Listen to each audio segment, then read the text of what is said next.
السلام علیکم ویورز، میں اس وقت جس جگہ پر موجود ہوں یہ جگہ بیر شفا یا آب شفا والے کنویں کے نام سے جانی جاتی ہے۔ پہاڑوں کے درمیان بالکل ارد گرد پہاڑ ہی پہاڑ، اور اس کے درمیان ایک چھوٹا سا کنواں بنا ہوا ہے جسے بیر شفا بولا جاتا ہے۔ اگر اس کا مکمل ایڈریس سمجھاؤں تو اگر آپ مدینہ شریف سے بدر کو جائیں تو راستے میں ایک جگہ آتی ہے المساجید کے نام سے، وہاں سے آپ تھوڑا سا باہر نکلیں گے اس کٹ سے تو آگے آ کے بیر شفا کے نام سے یہ کنواں موجود ہے۔ اس کی جو لوکیشن ہے وہ گوگل میپ کے اوپر بھی اپڈیٹڈ ہے۔ اس کنویں کی ہسٹری یا اس کنویں کے بارے میں آپ کو مزید چیزیں تھوڑا سا آگے چل کر بتاتا ہوں۔ فی الحال آپ کو میں یہ مین کنواں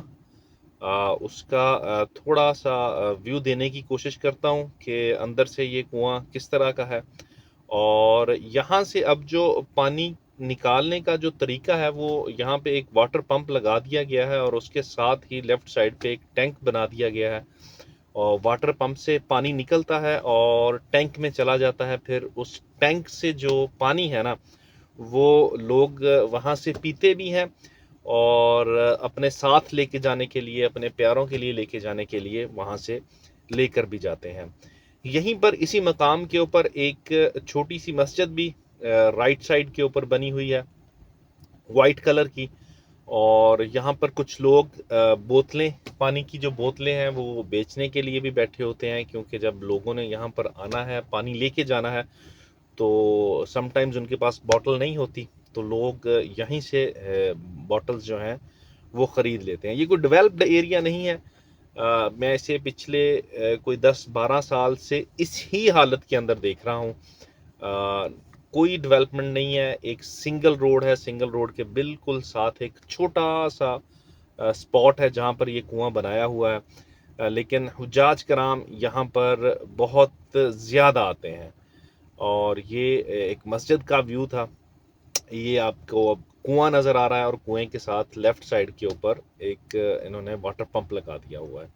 اچھا، اگر اب میں ہسٹری کی بات کروں تو اس کنویں کے متعلق ایسی کوئی اتھینٹک ہسٹری نہیں ملتی ہے جس میں یہ پتہ چلے کہ اس کنویں کی نبی کریم صلی اللہ علیہ وآلہ وبارک وسلم کے ساتھ کوئی نسبت ہے، حتیٰ کہ آپ کا یہاں پر آنا، اور جو ریمر ہے کہ اس کے اندر آپ نے اپنا لعاب دہن پھینکا یا آپ نے اپنے وضو کا پانی اس کنویں کے اندر پھینکا، اس چیز کی کوئی اتھینٹسٹی مجھے تو آج تک نہیں ملی ہے۔ میں نے بہت کوشش کر کے ڈھونڈنے کی بھی کوشش کی ہے۔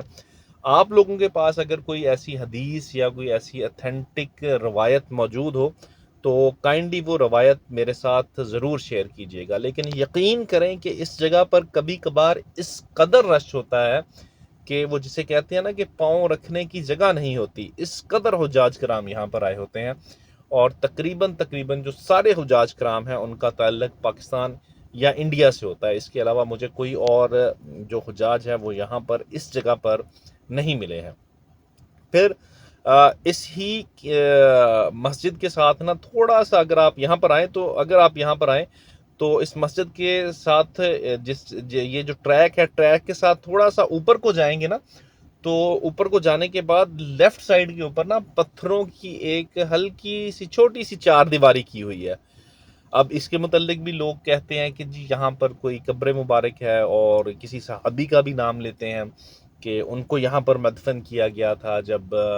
بدر سے واپس آ رہے تھے مدینہ کی طرف، تو ایک صحابی تھے جو زخم و قتاب نہ لاتے ہوئے راستے میں شہید ہوئے تھے۔ حالانکہ مجھے باوجود کوشش کے ایسے کوئی صحابی کرام اور ان کا نام تاریخ کی ہسٹری میں نہیں ملا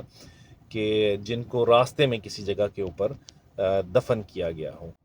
میرا نام ہے محمد نصیب، میں ہوں مکہ اور مدینہ کا ڈائمنڈ ٹریولر۔ میرے اکاؤنٹ کو فالو ضرور کریں۔ میں نیکسٹ ویڈیو میں آپ کو بتاؤں گا کہ اصل والا جو بیر شفا ہے وہ کہاں پر واقع ہے۔